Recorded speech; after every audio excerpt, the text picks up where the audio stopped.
Bière? Ma gosse, elle est toujours par là. Hein. Aujourd'hui sur Public, on reçoit Amandine Pélissard. On va parler d'argent, d'ennemis dans le monde people et de sa vie de maman. Tout de suite, découvre ses petits secrets. Pour toi, Public, je jure sur la Bible de la presse people de dire toute la vérité, rien que la vérité. Après avoir participé à l'émission Famille Nombreuse sur TF1, maintenant que vous avez arrêté, quelles leçons en avez-vous tiré, toi et ta famille? On était les plus décriés, les plus critiqués dès le début. Mais en attendant, avec Alex, on est comme ça. Je sais qu'on se séparera jamais parce qu'on est vraiment... Voilà, c'est l'un et l'autre pour la vie, quoi. C'est comme ça, on est tous les deux gravés dans nos bras et on ne pourra jamais vivre l'un sans l'autre. Moi, je vois du retour que j'ai de mes copines et tout qui sont lambda aujourd'hui. Tu vois, j'ai une copine, ma meilleure copine, qui est marraine de Maïna. Elle me dit, mais moi, j'ai 3 gosses. Quand je voyais, par exemple, les 100 €, je les regardais, elle m'a dit, mais j'étais hyper frustrée après. Elle me dit, attends, moi, j'en ai 3. Ma maison, elle n'est pas comme ci, machin, c'est pas comme ça. Mais ne croyez pas ce que vous voyez à la télé. Parce que t'as des familles qui disent non, là vous coupez, ça vous mettez pas au montage. T'as la femme de ménage qui passe avant, machin. Nous, on a voulu être transparent. Alors oui, on est gênant, oui, des fois on gueule, on dit des vulgarités, machin. Mais qui le fait pas? Oui, des fois c'est le bordel, machin. Mais chez qui c'est pas comme ça? J'ai 9 enfants, évidemment que c'est le bordel parfois, et ça va pas ou quoi? Tous ces couples là qui pètent en plein vol, parce qu'il y en a tellement. Alors soit des mamans qui changent de bord, bon, il y en a eu 2 quand même déjà. Couples qui divorcent, qui se séparent, et après il y en a encore d'autres là qui sont en cours de séparation, qui font des coupures sur les réseaux parce que voilà, leur couple part en couple. Je pense aussi beaucoup que la notoriété, il y en a, ça leur a tapé sur le ciboulon et qu'après, ils deviennent différents, ils changent, les gens changent et ça c'est dommage, tu vois. Je pense que nous, le truc qu'on peut pas nous enlever, c'est qu'on n'a jamais changé. Même nos petites fantaisies de couple, nos coquineries, on va dire, hein, elles existaient déjà avant. Mais sauf que Famille Nombreuse n'a pas voulu le montrer. On leur a proposé plein de fois, nous aussi, vos villages au Cap et tout. Ils ont pas voulu montrer cet angle-là. C'est la production, c'est pas nous. Mais nous, on était déjà comme ça. Ceux qui nous suivent sur Insta depuis le début, ils savent, hein, qu'on était déjà adeptes du village naturiste, qu'on était déjà un peu exhibe, un peu coquin, un peu tout ça. Famille Nombreuse se font passer pour un documentaire. Ce n'est pas un documentaire, c'est une télé-réalité. C'est de la scénarisation, c'est de la mise en scène, c'est de l'acteur studio. D'ailleurs, moi, je me rappelle même d'une nana de la prod qui me disait que autour de la saison 4, je crois, j'avais pris un verre avec elle un coup à Paris. Elle me dit, mais là, on galère avec les castings parce qu'en fait, les familles se bousculent au casting parce que c'est une porte ouverte à la notoriété parce qu'ils ont vu que ça a fait chez nous. Donc, ils se sont dit, ça va faire pareil chez nous, sauf qu'on se rend bien compte que toutes les familles ne perçoivent pas de la même façon. Pourquoi? J'en sais rien. Hein. Après ça, moi, j'ai pas de prétention. Hein. J'ai jamais fait un casting de ma vie. Mais elle m'a dit, par contre, le problème, ils avaient beaucoup de mal avec les castings parce qu'en fait, les gens, les familles, hein, dans les castings, essaient d'adapter l'attitude des familles déjà connues. Donc, du coup, tu avais un casting, tu retrouvais une famille Santoro, tu retrouvais une famille Gaïa, tu retrouvais une famille Pélissard, qui essayait, tu vois, de calquer leur attitude. Il n'y a plus rien de naturel, il n'y a plus rien de vrai. Faut arrêter, quoi. Parce que quand on arrive là, faut arrêter. Au départ, on nous a dit, on veut dépoussiérer les clichés sur les familles nombreuses. Donc là, j'ai dit oui, on veut partager votre quotidien. Là, j'ai dit oui. Quand ça a commencé à être du préfabriqué, là, j'ai dit non. C'est pour ça qu'on s'est barré. Hein. À l'heure actuelle, on y sera encore, on le sait très bien.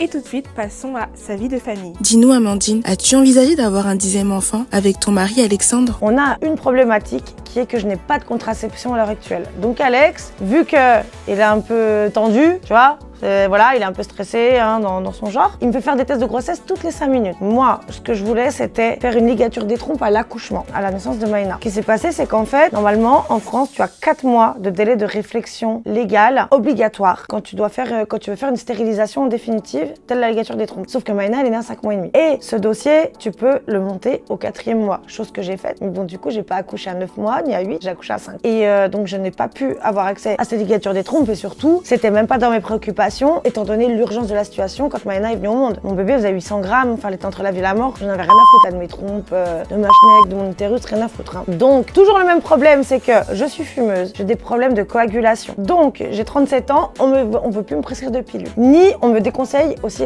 tout ce qui est contraceptif hormonal. Donc stérile hormonal, implant, machin. Parce que avec tous les problèmes de santé que j'ai, c'est pas du tout conseillé et étant donné de mon âge avancé. On me fait chier de dire ça, mais j'ai quand même 37 ans. Et aussi, autre chose qui était envisageable mais qui ne m'a pas été accordé, c'était le stérilet au cuivre. Mais comme j'ai fait une hémorragie, le cuivre fait beaucoup saigner. En gros, j'ai pas d'autre solution. À tel point que quand je suis sortie de la maternité après l'accouchement de Maïna, j'avais une ordonnance pour des capotes. Voilà, parce qu'ils savaient plus quoi faire de moi. Ils m'ont poussé des capotes. Oui.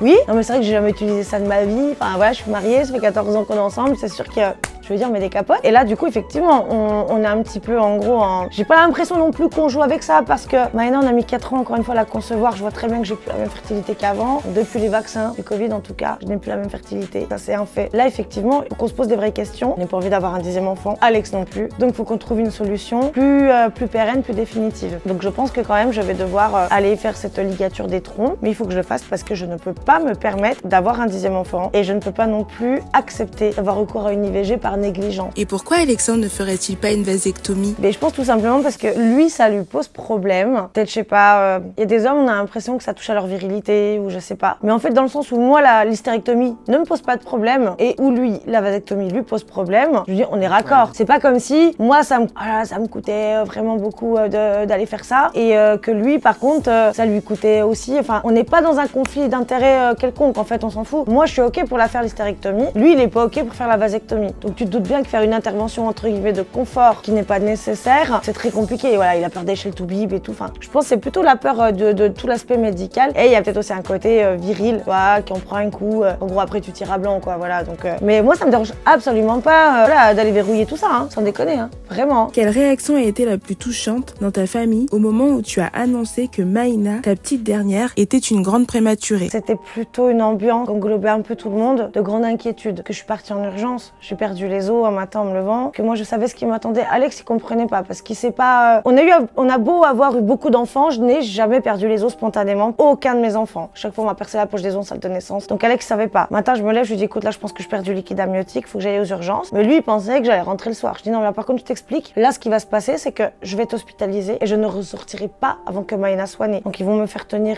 essayer de me faire tenir le plus longtemps possible, avec des médicaments, des perfusions, etc. Mais je ne ressortirai pas avant la naissance de Maïna. Et là, il y a un très grand risque que Maïna arrive maintenant. Et on sait qu'on était dans la zone, ce qu'on appelle la zone grise. Enfin, moi, j'ai toutes ces connaissances-là qu'Alex n'avait pas forcément. C'est un papa, c'est un homme. Moi, je me suis déjà renseignée sur... Enfin, j'ai eu beaucoup d'enfants. J'ai accouché déjà prématurément.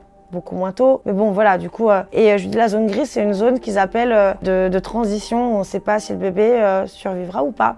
Il y a énormément de... Enfin, c'est pratiquement du 50-50 à 26 semaines d'aménorrhée en décès. Les enfants, on leur a expliqué de façon un peu sommaire, parce que moi, déjà, j'étais vraiment pas bien du tout.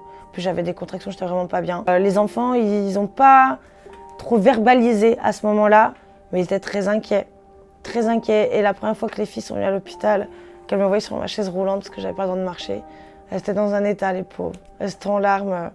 C'était hyper dur, quoi. Parce que tout bascule, en fait. Du jour au lendemain, tout bascule.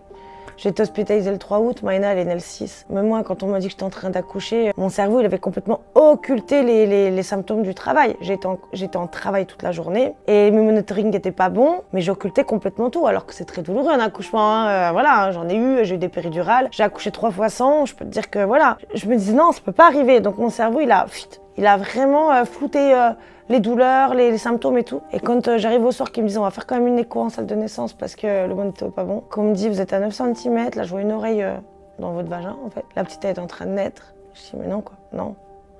Parce que là j'avais l'impression que j'envoyais ma fille au décès quoi. Donc j'avais l'impression d'avoir échoué. Mon corps l'a rejeté. J'ai pas fait mon taf de maman, de la garder en sécurité dans mon ventre. Ça a été vraiment dur, mais horrible. Donc Alex est arrivé 1 heure après, je te cache pas que tout s'est accéléré très vite. Et Maïna, je voulais absolument la mettre au monde naturellement. Eux, ils voulaient absolument que je fasse une péridurale parce que Maïna elle avait des baisses de son rythme cardiaque à chaque contraction. Ils voulaient absolument que je fasse une péridurale parce qu'ils pensaient que ça allait finir en césarienne. Et j'ai dit non. J'ai dit moi ma fille, je veux la mettre au monde dans la douleur. Parce que elle, ce qui l'attend derrière, c'est tellement violent ce qui va l'attendre. Elle va tellement souffrir que j'ai pas accouché dans le confort en fait. J'ai pas à ne pas souffrir. Donc s'il faut faire une césarienne ou faire une anesthésie générale, je m'en fous. Et la petite, elle m'a écoutée aussi déjà. Et j'ai pu la mettre au monde naturellement, par voie basse, naturellement, sans péridurale, voilà. Dans la douleur, mais c'était la plus belle des douleurs de ma vie en fait. Parce que j'ai accompagné mon bébé et j'étais avec elle quoi.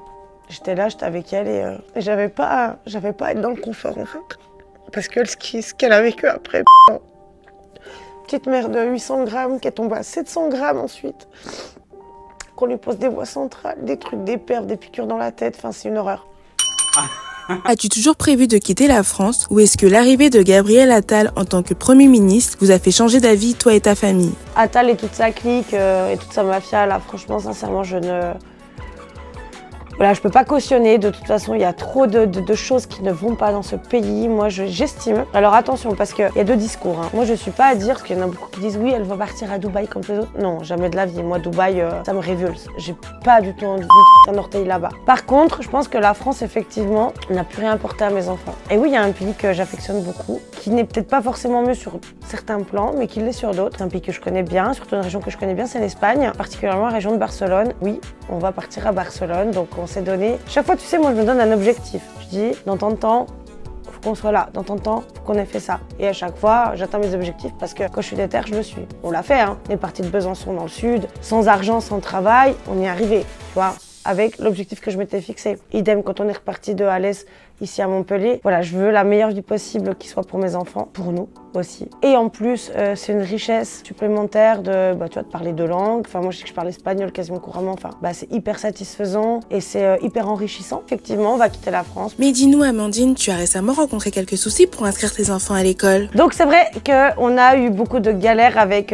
tout ce qui était scolarité des enfants. Pourquoi? Parce qu'on a déménagé d'un département à un autre. Bien qu'on soit resté dans la même région, en Occitanie, on est parti du Gard dans l'Hérault. C'est un département qui est très bouché au niveau des établissements scolaires. Pourquoi? Parce qu'il y a beaucoup de personnes qui emménagent dans l'Hérault. Enfin voilà, hein, tu vois, c'est le soleil, la mer, machin. Tout le monde va habiter dans l'Hérault et c'est un merdier sans nom. À tel point que Léo n'a pas eu de lycée. Léo passe en terminale, il a eu son bac de français avec des notes incroyables. Ça a toujours été un très bon élève, il n'a jamais redoublé, il n'a jamais eu de problème de discipline. Donc rien ne présageait qu'il n'ait pas d'établissement scolaire à la rentrée. Donc en septembre, malgré les différentes commissions, etc., d'attribution, d'affectation qui ont eu lieu pendant l'été, puisque moi j'ai fait les choses dans l'ordre, dans les temps prédéfinis, etc., pour l'inscrire dans son nouvel établissement scolaire vu qu'on changeait de département. Ça a été un bordel pas possible. Arrivé en novembre, une fois que j'avais fait un scandale partout, que j'avais hurlé partout, le rectorat, machin, l'ancien lycée, tout ça, il lui trouve un lycée et là Léo me dit « Non mais en fait je veux pas passer ce bac-là, je vais faire une école d'informatique, machin, qui ne requiert pas le bac et tout, enfin bref. » Donc moi je suis quand même assez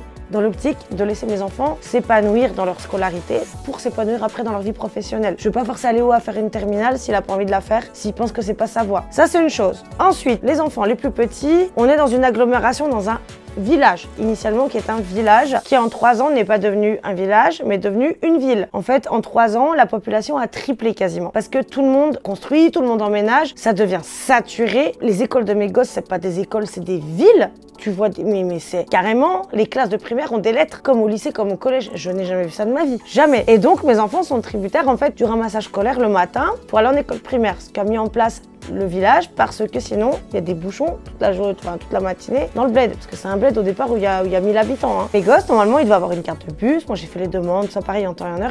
On leur a jamais attribué. Et un jour, on me dit, oui, on pourra plus prendre vos enfants. Je vais vous plaisanter. Pourquoi? Moi, j'ai fait les demandes. On me dit, au niveau du département de l'Hérault, là, qui gère donc le ramassage scolaire, on me dit qu'en fait, ils ne les prennent pas parce que certains parents ont fait des demandes de cartes depuis, enfin, tu sais, de façon récurrente, hein, de façon un peu tacite chaque année, et qu'en fait, ils les utilisent pas. Et du coup, on me dit, il n'y a pas de place pour mes enfants. Mais je dis, mais mes enfants, ils ont une place, puisque depuis le début de l'année, ils y sont dans le bus, donc ils sont pas assis par terre, ils ont bien des sièges. On a foutu un bordel pas possible. Alex, à matin, il y est allé, il a dit, oh, parce que le chauffeur disait, non, mais de toute façon, je vous prends plus. Donc Alex y est allé, il a gueulé. Je lui ai dit, oui, c'est bon, on les prend. Parce que dès qu'en fait, on les met un petit peu face à leurs responsabilités et aux problématiques que beaucoup de parents rencontrent, qui sont absolument anormales. Parce que mes gosses, ils ont toujours une place assise dans le bus le matin. C'est pas... Enfin, je veux dire, c'est pas lunaire, quoi. Le bus, il est pas blindé, il n'y a pas d'enfants assis par terre. On n'est pas dans un problème de saturation de place. C'est qu'il y a des parents irresponsables qui bloquent des places, qui bloquent des cartes. Et du coup, après, donc, ils ont un certain effectif. Et quand l'effectif est atteint, ils te délivrent plus de cartes de bus. Sauf qu'à un moment donné, il y a des gosses qui n'utilisent jamais le transport en commun, justement. Que penses-tu de l'éducation nationale et de la nomination d'Amélie Oudéa-Castéra? Mais je pense que cette nouvelle ministre de l'Éducation nationale, elle devrait vraiment se rapprocher des familles qui vivent vraiment des vraies difficultés, notamment les familles nombreuses. Famille nombreuse, c'est à partir de 3 enfants. Hein. Faut pas en avoir 9 pour être une famille nombreuse. Parce qu'en fait, on se rend compte que tout ce qui est logistique, tout ce qui est administratif, enfin, il y a des délais d'attente de malades. Il y a vraiment une non-réponse qu'on subit en permanence. Après, limite, on part dans du harcèlement parce qu'en fait, on ne nous répond jamais. Donc, faut s'acharner. Et après, limite, on te prend au calme en te disant... Oui, mais non, mais c'est comme ça. Mais en fait, non. En fait, c'est nos gosses qui subissent au jour le jour. Donc, s'il vous plaît, pensez à nos enfants. Pensez à nos enfants au quotidien, au travers de la logistique, de l'éducation. C'est pareil, dès qu'il y a un enseignant absent, il n'y a pas de remplaçant. Quand la semaine dernière, à 8h15, mes filles, elles partent au bus, on reçoit un message de l'école qui nous dit que la maîtresse, elle n'est pas là, qu'elle n'est pas remplacée. Donc, les parents qui bossent, ils font comment? Eh ben oui, nous, on les garde à la maison parce qu'on a la chance de travailler depuis notre domicile. Mais les autres, ils font comment? Enfin, faut vraiment voir tous les côtés, en fait, vraiment problématiques de l'éducation nationale aujourd'hui, en fonction des départements et des régions, parce qu'il y a des départements, quand même, qui sont beaucoup plus assujettis à problématiques que d'autres. Et tout de suite, passons à la partie argent. Ok, Amandine, quel est ton budget courses mensuelles? En toute honnêteté, on est entre 3 et 4 000 euros par mois. On me le reproche souvent, Voilà, mais tu vois, on me pose la question, même quand en live, on me pose la question, quel est votre budget course? On répond, entre 3 et 4 000 € par mois avec l'hygiène, les couches, tout ça. Enfin, tout ce qu'englobe vraiment toutes les dépenses au quotidien. On a 9 enfants, on est 2 adultes, on est 11. Il y a des couches, il y a des produits d'hygiène, enfin voilà, et puis on a une grande maison, enfin tout ce que ça englobe, voilà, c'est 3 4 000 € par mois. Et en fait, après encore sur les réseaux, on me pose la question, après on me dit, ouais, t'as pas honte de dire ça alors qu'aujourd'hui, beaucoup arrivent plus à se nourrir. On me pose la question, je réponds, je vais pas mentir. Je vais pas dire j'en ai pour 1000 balles alors que j'en ai pour 4000. Donc c'est une réalité, j'en ai pour entre 3 et 4 000 € par mois. L'un d'entre vous a-t-il prévu de passer son permis de conduire prochainement? Alors, le permis de conduire, ça, c'est un sujet vraiment que tout le monde adore depuis le début. Alex a eu le permis pendant 10 ans. Le monsieur, il faisait le beau avec des BM cabriolets, machin, tu vois, il ramenait des gadgets dans sa bagnole. Il faisait des excès de vitesse, il s'est fait niquer tous ses points, il s'est fait retirer le permis. Parce qu'il a eu le permis pendant 10 ans, de 98 à 2008. Oui, parce que Chabit est un doyen, il est né en 80, il a 44 ans. Voilà, il commence à rentrer dans le 3e âge, tout ça, tout ça. Et nous, quand on s'est connus, on n'avait pas le permis ni l'un ni l'autre. Moi, ma mère m'a forcé à le passer parce que, tu sais, j'avais une mère qui avait beaucoup d'emprise sur moi à l'époque, etc. Enfin, c'était très compliqué les rapports avec ma mère, ça l'est toujours. Enfin non, du coup là, ça l'est plus parce que j'en ai plus. Mais quand j'avais des rapports avec elle, c'était très compliqué. Quand Léo est né, comme j'étais mère célibataire, j'avais 19 ans, elle m'obligeait à passer mon permis. J'ai passé le code de la théorie, ça va, j'ai un cerveau qui fonctionne, je l'ai eu du premier coup le code. La conduite, je te jure, je l'ai passé dans le Jura en hiver sous la neige. J'ai fait exprès de niquer mon créneau que je ne voulais pas. Je suis traumatisée de la conduite. Pourquoi? Parce que plusieurs fois mon papa, quand j'étais petite, que je passais mes week-ends chez lui, un week-end sur deux, la moitié des vacances, il prenait le volant alcoolisé avec des risques d'accident. Des fois, il se retrouvait sur la voie de gauche et tout. J'ai été traumatisée. La route, c'est un truc qui me traumatise. Je ne peux pas. Donc je ne veux pas de ce permis. Encore une fois, je l'ai passé une fois parce que ma mère m'avait mis la pression. Mais au jour d'aujourd'hui, sincèrement, on a toujours vécu comme ça. On s'adapte, on prend voilà, des transports en commun, des VTC, on marche aussi. Hein, et en plus, la marche. Mais je pense que le budget VTC est bien moindre que ce que ça nous coûterait si on avait un véhicule personnel. Hein, parce qu'on est 11. Il faut savoir que les véhicules légers permis B, c'est jusqu'à 9 personnes. Donc si on veut un véhicule pour 11 personnes, il faut passer le permis pour transport en commun ou poids lourd. Franchement, je pense que le budget VTC, allez, on est à 500-600 € par mois, pas plus. Parce qu'en fait, on fait beaucoup de choses à pied et sincèrement, ça sort beaucoup mieux comme ça. On est toujours parti en vacances, même quand on était à Besançon, on emmenait nos gosses en vacances tous les ans. On mettait de côté toute l'année, on prenait le train. J'ai fait la carte famille nombreuse à la SNCF, j'ai moins 75% du bonheur. Parce que du coup, on voyage en première en plus. Enfin, en fait, il y a plein de choses, il y a plein de facteurs à prendre en compte, tu vois. Et tu peux pas te dire, oui, il faut forcément le permis parce que t'as 9 gosses. Bah non, justement. Je pense qu'à un moment donné, le permis, c'est limite même de trop. Parce que quand il faut payer l'assurance, le gasoil, l'entretien de la bagnole, puis avoir une voiture adaptée, parce que nous, on est 11, donc tu peux pas. Avec les sièges auto, j'ai un siège auto, ça te prend une place et demie. Donc en fait, il nous faut un bus. Laisse tomber. Donc non, faut mieux prendre de VTC quand on va à la gare, qu'on prend le train, que truc, que machin. Je te jure, on en a pour 500-600 balles par mois. Je pense que sincèrement, si on avait un véhicule perso avec tout ce qui va avec, on en aurait pour beaucoup plus cher. Et quel est votre budget lingerie jouet pour adultes? Ah, je pense dans les 200-300 € quand même par mois. Après, on a aussi beaucoup de cadeaux. Jackie et Michel, ils sont tellement adorables, je te jure, mais eux, enfin, je sais pas, les gens, en fait, des fois, ils ont une mauvaise image d'une prod ou quoi, mais Jackie et Michel, ils ont été tellement mignons avec nous. Même quand Maëna est née, ils nous ont envoyé des cadeaux pour elle et tout. Ils sont vraiment, c'est des gens humains, en fait. Faut arrêter de comprendre le X, le hard, comme si c'était une dimension parallèle. C'est des gens humains avant tout. Et moi, c'est une prod que j'adore, avec qui on a des rapports incroyables. Je les aime beaucoup, on se parle énormément et même en dehors des tournages. Tu vois, Maëna et l'aîné, ils nous ont envoyé direct des fleurs, ils ont fait un cadeau à la petite, ils nous ont envoyé un cadeau pour Noël, voilà, une box avec plein de trucs. Enfin, ils sont hyper humains. Vraiment, je pense qu'avec tous les cadeaux, on va dire, mis de côté, ouais, on a 200-300 € par mois. Et a priori, les Français étaient vraiment bernes. Et dans leur libido, je ne comprends pas. Mon mari, ça fait 14 ans qu'on est ensemble. Alors, je sais qu'il y a des théories établies par des psychologues, des psychiatres, comme quoi l'amour dure 3 ans ou 7 ans et qu'après, c'est terminé. Je suis pas d'accord du tout. Il y a des hauts et des bas, certes. Il y a des crises de couple, certes. Il y a des périodes où on baise moins, ok. Mais par contre, en tout cas, moi, avec mon mari, enfin, je sais que depuis, et c'est ça qui est fou, et justement, que j'ai voulu vraiment répandre comme théorie de vie, comme information, c'est que depuis qu'on est dans le X entre guillemets, depuis en tout cas qu'on s'est mis sur les plateformes, sans parler des tournages pro, Jackie et Michel, je parle vraiment des plateformes, on s'est retrouvé, on a retrouvé une complicité, une libido incroyable. Mon mari, j'ai envie de lui comme j'ai jamais eu envie de lui et vice versa. Et on s'aime mais plus. Et en fait, moi je me rends beaucoup compte des personnes parce que du coup j'ai beaucoup de retours sur les réseaux. J'ai vraiment un vrai regard là-dessus. Il y a beaucoup de couples qui me disent grâce à vous, parce que vous avez vulgarisé justement le concept, parce que vous avez vulgarisé de façon simple en fait le fait d'avoir des plateformes privées entre couples, parce que les plateformes privées c'est pas que des partous, des machins, des trucs, des gangbangs, pas du tout. Moi il y a que mon mari qui me touche, il y a que moi qui touche mon mari. Attention hein, voilà, même si on fait voilà des choses en exhibe, en coticotage, tout ça. on est que deux, que tous les deux. Jamais personne nous touche. Et en fait, il y a beaucoup de gens qui me disent, bah grâce à vous, on s'est lancé sur les plateformes privées. Ils font pas d'argent, parce que c'est des gens lambda. Et c'est vrai que maintenant, il faut vraiment faire beaucoup d'argent sur ces plateformes pour quand même avoir un peu une notoriété au départ. Ça, je le conçois. Mais en tout cas, ils se sont retrouvés dans leur couple. Ils s'étaient perdus, se sont retrouvés. Et ça, c'est chouette, tu vois. Et moi, je suis persuadée que le sexe est quand même la base du couple. C'est vraiment les piliers, c'est l'édifice du couple. Et après, tu montes ta maison au même titre que tu montes ta vie de couple. Mais vraiment, le sexe, c'est très important. Et je pense qu'il faut oser parler à votre mari, à votre femme, oser tenter des petits jeux, des choses, que ce soit même une huile de massage, une bougie, une petite ambiance tamisée. Pas forcément des sextoys ou des ceintures God, on est d'accord, hein. On ne demande pas non plus du hard. Mais je pense que vraiment, pimenter le quotidien, qui devient vite routine entre le travail, les enfants, la maison. Je sais que c'est très dur parce que je l'ai vécu, mais on peut vraiment dynamiser tout ça et il faut le faire. Quel héritage souhaites-tu laisser à tes enfants ? Ils ont déjà tous un livret A qui plafonne à 22 000 € comme tous les livrets A. Là, on arrive au plafond bientôt. Donc, du coup, je vais leur ouvrir un deuxième livre. Donc, je sais que mes enfants, ils vont arriver à leur majorité. Alors, le plus problématique, c'est Léo. Que Léo, il va avoir 18 ans en juillet. Puis lui, il claque. Et là, sa carte bleue, il claque. Donc, du coup, on le bride un peu pour qu'il ait quand même un pécule au départ, voilà, qui lui permette de démarrer dans la vie de façon sereine et pérenne. Mes enfants, en fait, je fais tout ce que je peux pour les mettre à l'abri. C'est vraiment l'objectif premier parce que demain, ça peut s'arrêter, tu vois. Comme je dis tout le temps, si demain, ça s'arrête, tout ça, toute cette médiatisation, tout ce qui nous permet de monétiser notre image, que ce soit par le biais des placements de produits, par le biais du X ou autre, c'est pas grave parce que nous, quand on s'est connus, tu vois, voilà, on a une tête, on a deux mains, on a deux jambes, on s'est travaillé. On a toujours été des travailleurs. En fait, TF1 nous a fait passer pour des cassos qui avaient jamais bossé alors qu'on a toujours travaillé. J'ai arrêté de bosser 2 ans dans ma vie. Quand j'ai eu Charles qui avait des problèmes de santé, point barre. Alex s'est fait licencier, mais après on a tout de suite retravaillé. Mes gosses, la priorité c'est de les mettre à l'abri. Donc moi je leur remplis leur compte, je leur remplis leur livret A tous les mois. Et je sais qu'ils vont arriver à leur majorité. Ils auront ce qu'il faut pour se lancer dans la vie, pour passer leur permis, pour s'acheter une voiture, pour être à l'abri. C'est la priorité de notre vie. Mais vraiment, voilà, ça c'est les premières dépenses qui passent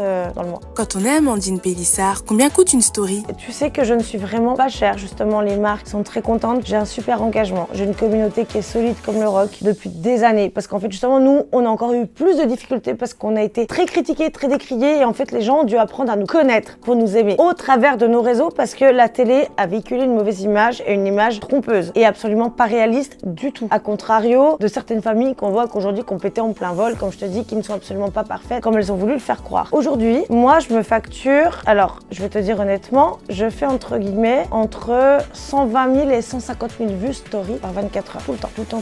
Je facture aux marques en fonction des marques. Donc je m'adapte aussi. Fourchette entre 5 et 700 € la story. Et je ne suis absolument pas chère par rapport au TTC. Entre 5 et 700 € TTC. Et je suis vraiment pas chère par rapport à des influenceuses qui ont beaucoup moins d'engagement ou qui ont de l'engagement de la part de gosses. Parce que moi, ma communauté, mon audience, c'est pas des 13-17 ans. Tu sais, t'as des statistiques. Il faut vraiment que les gens comprennent quelque chose, c'est que les abonnés, ça ne veut rien dire. Le nombre d'abonnés veut rien dire aujourd'hui parce que tout le monde achète des abonnés. Tout le monde en achète. Bon, moi, je n'achète pas, mais beaucoup en achètent. Et du coup, moi, toujours la première chose que je fais quand on me demande un devis pour une collab, j'envoie mes statistiques. Comme ça, les gens voient, la marque voit la réalité des stats, de l'âge, de la population, du genre et du nombre de vues. Et c'est vrai que je suis entre 120 000 et 150 000 vues par jour, ce qui est énorme parce que j'ai une communauté de 383 000 abonnés. Donc du coup, c'est quand même, au niveau du ratio, c'est quand même vraiment bien. Et surtout, c'est une communauté de mamans, de femmes qui est potentiellement consommatrice et pas des enfants. Il faut vraiment prendre tous ces paramètres en compte parce qu'on croit trop, on voit des 2-3 millions d'abonnés, mais ça veut rien dire. Sur 3 millions, elle en a peut-être 2 millions d'achetés, la nana. Peut-être que le million qui reste, c'est des 13-17 ans. Donc ce qui est absolument pas correct du tout. Après, moi, je bloque beaucoup, attention, je bloque tous les rageux, je bloque. Je garde pas pour dire de garder des abonnés. Tu m'emmerdes, je te bloque. Point barre. Je pense que ma boîte à con, j'ai au moins 200 000 abonnés dedans, mais vraiment. On peut tout se dire. Quel est ton revenu mensuel? Hier, j'ai claqué 600 balles chez Sephora, Chabit était en PLS. Pour moi, c'est pas énorme, mais bon, pour lui c'était trop. Non, après, voilà, quand on a envie de quelque chose, on se l'offre. Tu vois, mon mari, l'année dernière, je lui ai offert une montre à 7 000 € pour son anniversaire. Voilà, d'ailleurs, ça va être son anniversaire au mois d'avril, putain. J'espère qu'il va pas vouloir une montre à 7 000 encore.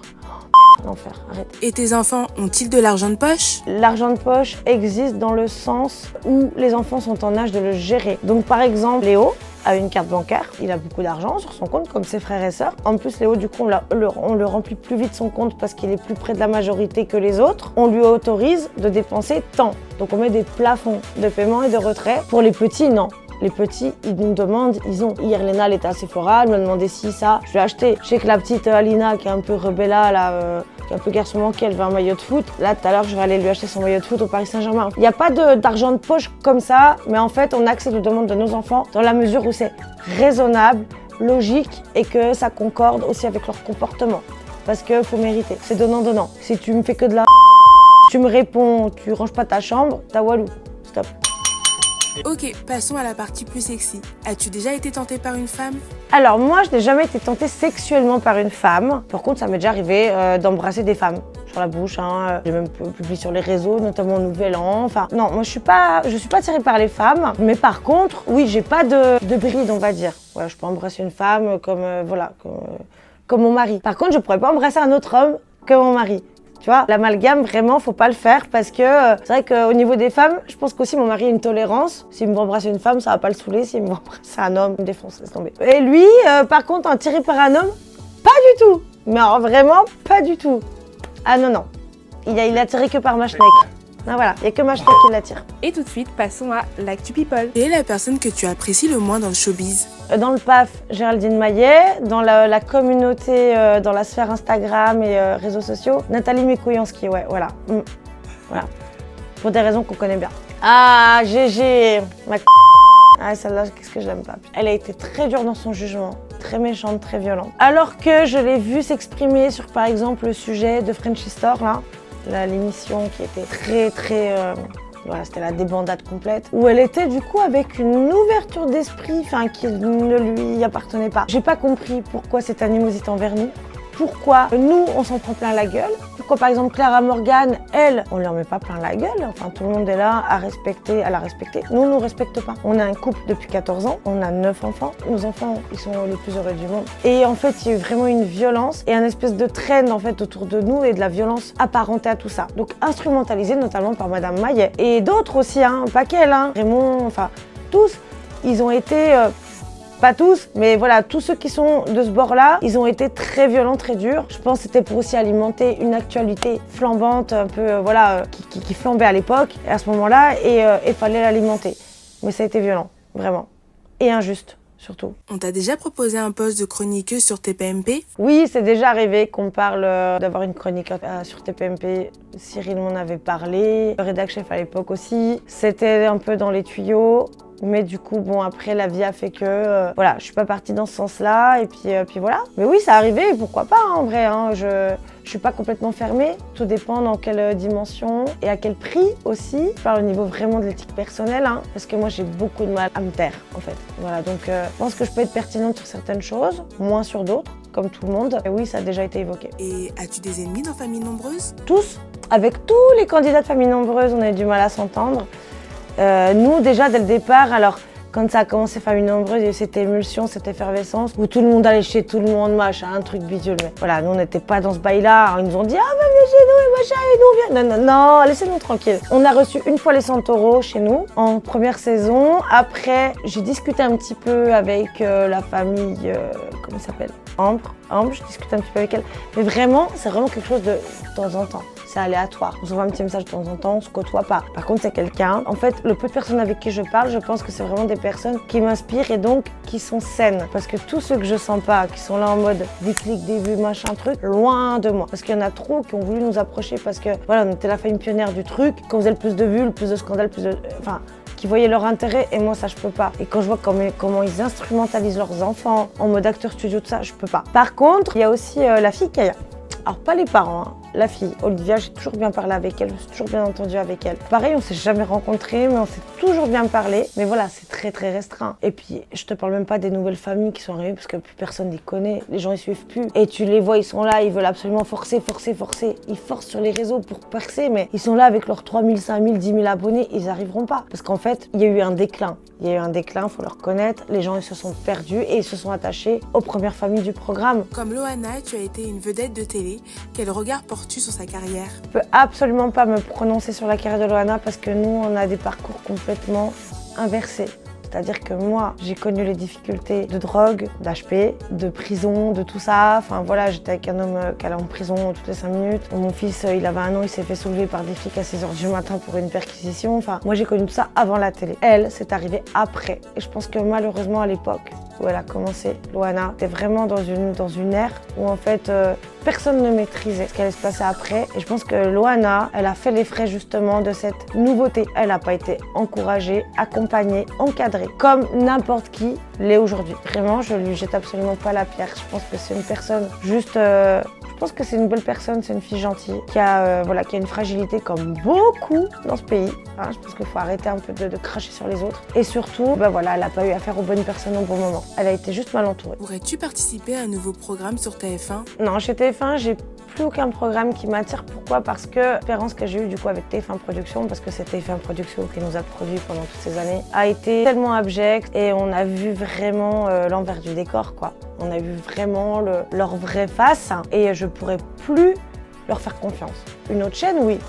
TF1, non. Aimerais-tu participer à Danse avec les stars? Non, c'est mort. De toute façon, je sais pas danser, je suis un bout de bois. Laisse tomber.